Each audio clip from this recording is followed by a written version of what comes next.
Hello. It's new week and it's time for money time. Today we begin with the news for government employees and pensioners. The top government official has said that government employees and pensioners are expected to get another round of DA hike of 4%. The increment will be effective from 1st January 2023. The government revises DNS allowance twice in a year. After the revision, over 1 crore employees and pensioners will get 42% DNS allowance. Government revises DA to get relief to the employees from inflation.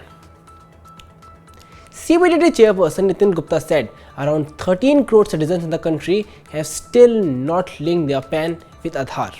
The IT department has issued about 61 crore individual PANs till now. The deadline to link the database of 2 is March 31, 2023 with the penalty of 1000 rupees. The CBDT chairperson said those who would miss this deadline shall not be able to file income tax return and would not be able to avail of various tax benefits. Their PANs would become invalid and returns would not be processed. A few categories of taxpayers are actually exempted from this, and they include people like who live in Assam, Jammu and Kashmir and Meghalaya. Plus, super senior citizens above the age of 80 are also not required to link their PAN with Aadhaar. If you are looking for a loan, then you must be ears for this news. Loans are expected to become costlier further. After the RBI raised the repo rate to 6.25%, almost all the experts believe that the Apex Bank is going to go for another round hike on February 8, 2023. On Monday, the 3-day RBI meeting of MPC has commenced. Most of the experts are of opinion that the central bank can further raise repo rate by 0.25%. This will eventually take the repo rate to 6.5%. Now, banks are mandated by the RBI to tie up the rate of interest of sanctioning loans to the repo rate. So, eventually it will make consumer loans even more costly in coming times. This means you have to brace yourself to pay high EMI if you are planning to take a loan. Some banks have jacked up FD interest rates. On FDs of 600 days, the Kolkata-based lender Bandhan Bank will give interest rate of 8% to regular citizens. Meanwhile, senior citizens on the other hand will get interest rate of 8.5% on this FD. Now, this is the highest interest rate that private financer is currently giving on a fixed deposit. The offer is for limited period time only. Jana Small Finance Bank have also hiked the FD rates. It is giving a maximum of 8.8% interest rate to senior citizens on FDs of more than 2 years to less than 3 years.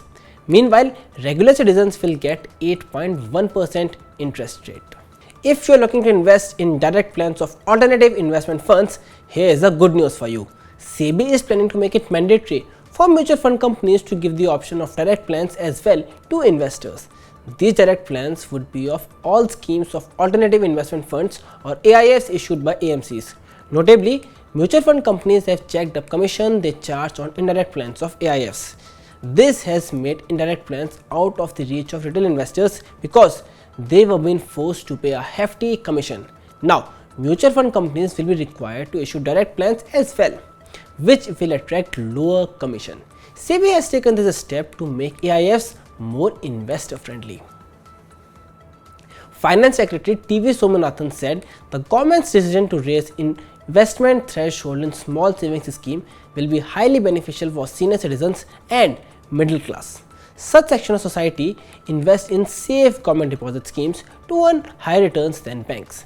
In the budget of 2023-24, Finance Minister Nirmala Sitharaman had proposed to hike maximum deposit limit for senior citizens savings scheme from 15 lakh to 30 lakh rupees. The Finance Minister also put forward the proposal to hike deposit limit for monthly income account scheme to 9 lakh rupees. Depositors are currently getting 8% interest on senior citizens savings scheme, while income is generated under the MIS at the rate of 7.1%. And we move to share and bonus splits. Servotech Power System has said that it has split its share into the ratio of 5:1 with effect from February 3rd, 2023. Prior to the stock split, the face value of its share was 10 rupees, but now the face value will be 2 rupees.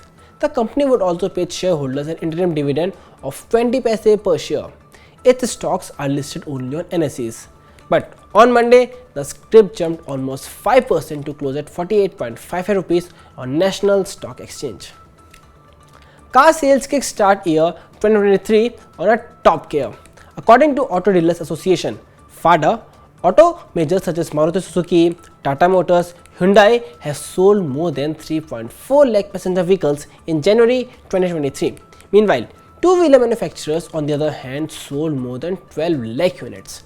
Producers of all types of vehicles, whether two-wheelers, passenger or even commercial vehicles, have reported robust year-on-year growth in January. FADA President Manish Raj Singhania said, although there has been a robust growth in all quarters, it is the entry-level segment which is still feeling the pinch. Singhania further added that going forward, waiting period and semiconductor issues are expected to improve. Next up is a big update on green bonds. SEBI has said that most of green bonds issued by the companies in India are listed on foreign exchanges. This is because rules and regulations governing green bond issue and proceed management is relatively stricter in the country. Plus, the capital market watchdog has also said that retail investors will be entitled for early prematurity redemption if the issuer is found to be using funds for the purpose other than the ones specified at the time of issue. SEBI has warned investors to be aware of greenwashing, a marketing hack used by the companies to raise funds via green bonds on false narrative. According to SEBI's latest framework, ratings will be assigned to bonds and investors will be made fully aware of related information. Shares of debt-ridden Vodafone Idea hit upper circuit on Monday after the government decided to convert its company's accrued interest into equity. On Monday, the shares closed 20% higher at 8.26 rupees per share. Vodafone's promoters also have promised to bring necessary funds to keep the company afloat. Also on Monday, Vodafone finalized a deal with Motorola to provide seamless 5G connectivity to subscribers. Early on Friday, government had converted accrued interest to the tune of 16,000 crore rupees into equity. Post conversion, the government will have 33% stake in the telecom company. Gold prices plunged by 574 rupees and closed at 57,155 rupees per 10 gram in national capital on Monday. Silverware, on the other hand, plummeted more than 2,100 rupees and closed at 68,133 rupees per kg. Saumil Gandhi, senior analyst at STC Securities, expects volatility to continue in precious metals. According to him, gold prices have gone through trend reversal last week. Gold prices have declined to a 1-month low levels. India's equity benchmark Sensex, on the other hand, declined more than 300 points to settle at 60,500 points. Rupee 2 fell 65 paise to close at 82.73 against US dollars. FPI's sell-off reached a 7-month high of more than 28,000 crore rupees in January. Moreover, FPIs have continued to remain net sellers in February also. They have sold more than 5,700 crore rupees from equities in February's first week. According to experts, FIIs have turned net sellers in January because of attractive Chinese market. Shrikant Chauhan, head of equity research at Kotak Securities, said, going forward, FPI flows are expected to remain volatile in India as Chinese market have turned attractive. The government is expected to bring 2 IPOs of the public sector undertaking next fiscal. These are clean energy lender IREDA and engineering consultancy firm Webcos. The government has set divestment target of 51,000 crore rupees for the next financial year. IREDA, a mini Ratna company, has planned to issue fresh 13.9 crore shares, while Webcos plans to share 3.25 crore shares held by the government.